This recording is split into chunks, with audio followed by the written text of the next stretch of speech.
today, let me show you guys how you can take photos of yourself just by yourself. With no flip screen, just self-timer, and all that magic. So I've been doing self-photography for a couple of times now, and I want to show you guys the step-by-step process of how I create my shoots. I do self-photography not only because there's nobody else to take photos of me, but I tend to concentrate more when I'm alone. And it really takes a lot of patience to get that perfect photo. I know that. Okay, so now equipment. So for my camera, I use the Nikon 1J3. It's actually this camera right over here. And it's just a point and shoot camera with no flip screen.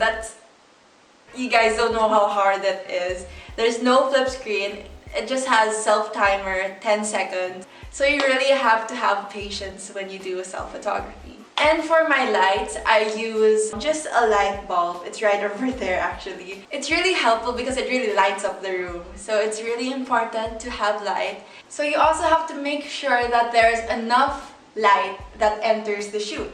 So for example, I have this light right over here, the natural sunlight. So if it's too dim, don't worry. You can actually up the exposure of your camera. So for my tripod, I use my old tripod. Yeah, you can just use a normal tripod. You can also use this actually.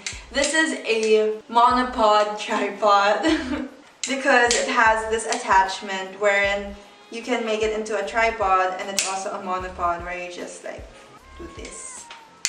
And it becomes a monopod.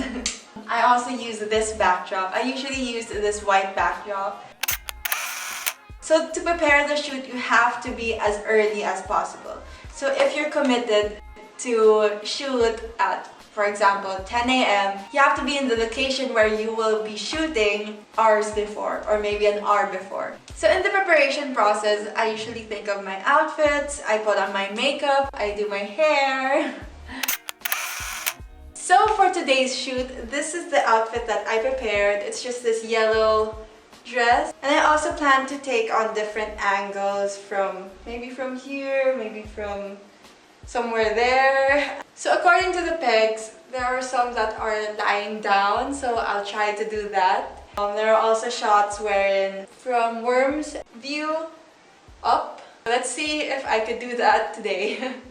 So what I would usually do is that this is my camera, so I'll flip it right like this so that it would be portrait mode. So I would up the exposure just a little bit, not too exposed. Then I would press the self-timer, 10 seconds, and then I would position myself. And then I would, see, it's so hard. I would just click this, and then there's the timer. And there you have it, the photo. So this usually takes a couple of times because I'm sure that this photo did not turn out the way I wanted to. So I would repeat this process until I get the final and the perfect photo.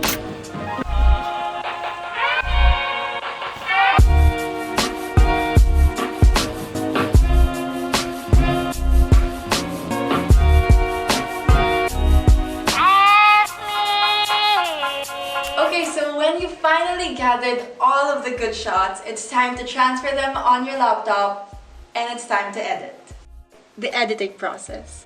So this is one of my favorite parts because this is where the magic happens. So I would usually transfer all of the photos to my laptop and really pick out which ones would work. So after selecting the photos, I would transfer them to this application. It's called Lightroom. So I usually use this application to edit my photos. So I would maximize as much as I can in this application so that I will get the desired results. If you want to see me do a video on how I edit my photos, just let me know by commenting down below.